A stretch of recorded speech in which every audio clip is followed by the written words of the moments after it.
Sunday, January 21st, 2023. Let us go back to about the year 1161 BC into the book of Judges, chapter number 13, where we find that Israel served the Philistines for 40 years. An angel appeared to Manoah's wife. The angel appeared to Manoah. We find in there Manoah's sacrifice and the birth of Samson. Here we go into the biographical method of Bible study. I'll mix a little teaching, a little preaching here. It'll probably be 80% are teaching, 20% preaching. But here in Judges 13 and 1, we find that the children of Israel did evil again in the sight of the Lord. And the Lord delivered them into the hands of the Philistines 40 years. And there was a certain man of Zorah, of the family of the Danites, whose name was Manoah. Manoah. And his wife was barren and bare not. And the angel of the Lord appeared unto the woman and said unto her, Behold, thou art barren and bearest not, but thou shalt conceive and bear a son.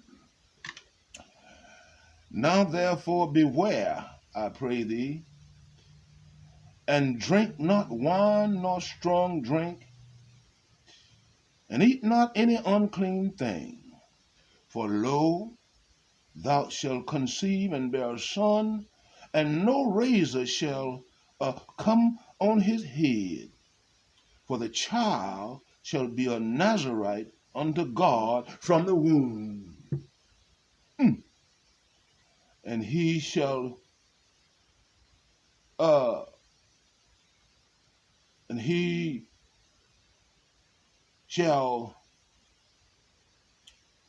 begin to deliver Israel out of the hands of the Philistines. And the woman came and told her husband, saying, A man of God came to me, and his countenance was like the countenance of an angel of God, very terrible. But I asked him not whence he was, neither told me his name. But he said unto me, Behold, thou shalt conceive and bear a son, and now drink no wine nor strong drink, neither eat any unclean thing, for the child shall be a Nazarite to God from the womb to the day of his death. Then Manoah entreated the Lord and said, O my Lord, let the man of God which thou didst send come again unto us, and teach us what we shall do unto the child that shall be born. And God hearkened unto the voice of Manoah, and the angel of God came again unto the woman, and as she sat in the field. But Manoah, her husband, was not with her. And the woman made haste and ran and showed her husband and said unto him, Behold, the man hath appeared unto me that came unto me the other day. And Manoah arose and went after his wife, and came to the man, and said unto him, Art thou the man that spakest unto the woman? And he said, I am. And Manoah said, Now let thy words come to pass. How shall we order the child? And how shall we do unto him? And the angel of the Lord said unto Manoah, Of all that I said unto the woman, let her beware. She may not eat of anything that cometh out of the vine, neither let her drink wine nor strong drink, nor eat any unclean thing. All that I commanded her, let her observe. And Manoah said unto the angel of the Lord, I pray thee, let us detain thee until we shall have made ready a kid for thee. The angel of the Lord said unto Manoah, Though thou detain me, I will not eat of thy bread. And if thou wilt offer a burnt offering, thou must offer it unto the Lord. For Manoah knew not that he was an angel of the Lord. And Manoah said unto the angel of the Lord, What is thy name, that when thy saying come to pass, we may do thee honor? Verse 18, And the angel of the Lord said unto him, Why askest thou thus after my name, seeing that it is secret? So Manoah took a kid, and with meat offering, and offered it upon a rock unto the Lord, and the angel did wondrously. The angel did wondrously, and Manoah and his wife looked on. For it came to pass when the flame, watch this now, I'm going to quit reading. For it came to pass when the flame went up toward heaven from off the altar, that the angel of the Lord ascended in the flame of the altar. And Manoah and his wife looked on and fell on their faces to the ground. But the angel of the Lord did no more appear unto Manoah and his wife. Then, here's the point, I'm getting ready to quit. Then Manoah knew that he was an angel of the Lord. I have read to you verses 1 through 21 of the 13th chapter of the book of Judges. My text for today's message, it'll be brief, but my text for today's message is Judges not 13, but Judges 15 and 18, where we find these words. And he became very thirsty. So he carried out, let me start again. It's cold in here today, 20 degrees. Then, Judges 15 and 18, then he became very thirsty. So he cried out to the Lord and said, You have given this deliverance by the hand of your servant. This is Samson talking to God. He cried out to the Lord saying, You have given this deliverance. What a deliverance. You have given this deliverance by the hand of your servant. And now shall I die of thirst? Ha. This is message, brief message, Charles Haddon Spurgeon, and he called this the aftermath. So I take that as a subject, the aftermath. Charles Haddon Spurgeon. I believe Spurgeon was born 1817, died in 1853. I'm not sure those dates, but he's been gone a long time. But here we find that Samson was thirsty and ready to die.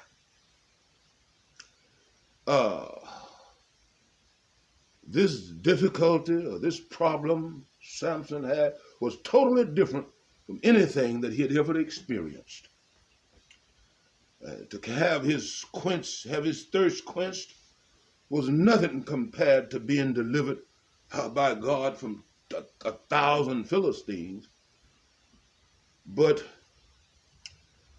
a very thirsty Samson felt this small problem, it's a small problem of human thirst that was worse than any of the great difficulties from which God had so specially delivered him from. Spurgeon argued that, and I'm inclined to agree with his argument, he argued that after great deliverance, it is common for God's people to find minor problems that seem to overshadow them. Yes, Samson killed, prior to uttering his cry, Samson killed 1,000 Philistines. He stacked their bodies on top of each other, and then he was about to faint for a little water, got thirsty. According to Genesis 32 and 25, we find another key Bible character, Jacob, who wrestled with God on the authority of Genesis 32 and 25, wrestled with God and overcame the wrestling match. But he became lame. Yeah, the Lord put a hollow in his joint. Well, let us go on here. It is, my friend, not strange. Spurgeon asked the question, he said, is it not strange to ask that our muscles shrink after we win a victory? And is it so as if the Lord must teach us how little we are? Is it so that God has to teach us how nothing we are without him? My friend, God has many ways to humble his people. If after you experience great miracle or great and miraculous mercy from God, if you find that you are laid low after that, remember, your case is not unusual. Here's why I say that. When David assumed the throne of Israel in 2 Chronicles 3 and 39, here's what he said. Just assume the throne. He said, I am weak today, though anointed king. So, my friend, you can expect to be weak after you have enjoyed great victory. That's the aftermath, that weakness.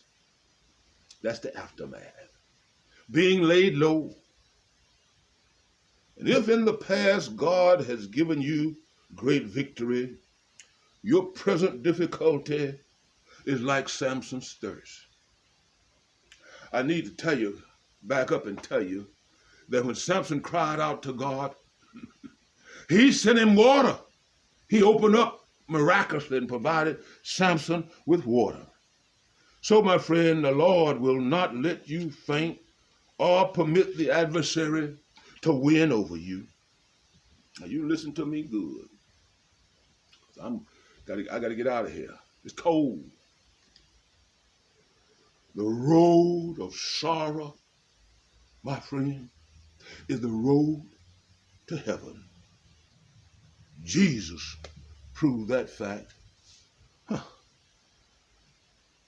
On the road to sorrow, I must say that there are refreshing wells of water all along the way. So, Mr. and Mrs. Mr. and or Mrs. Tired Christian, followers of Jesus, let Samson's words cheer your heart, and then rest assured that God will soon deliver you. That is the message for today, the aftermath. Now, where are you in your relationship to God? Are you laid low? Do you have an acquaintanceship, a relationship with God? Are you a member of the church? Are you saved? If not, make your appeal to God in the sinner's prayer, saying to him, Dear God, I know that I'm a sinner, and I believe that Jesus died on the cross to forgive me of my sins, and I believe you raised him from the dead. I'm sorry, confess it. I'm sorry for all the wrongs that I have done, and I ask you to forgive me. I thank you for your love and your grace, and I thank you for the new life that I will enjoy in Jesus Christ. And from this day forward, I choose to follow you in Jesus' name. Close that prayer out in Jesus' name. That's it. And now unto him who is able to keep us from falling, now unto him who's able to present us faultless before the presence of his glory, and he's able to do it with exceeding great joy. Now unto him, the only wise God, to whom be glory, majesty, dominion, and power, both now, henceforth, in the aftermath, evermore. Goodbye.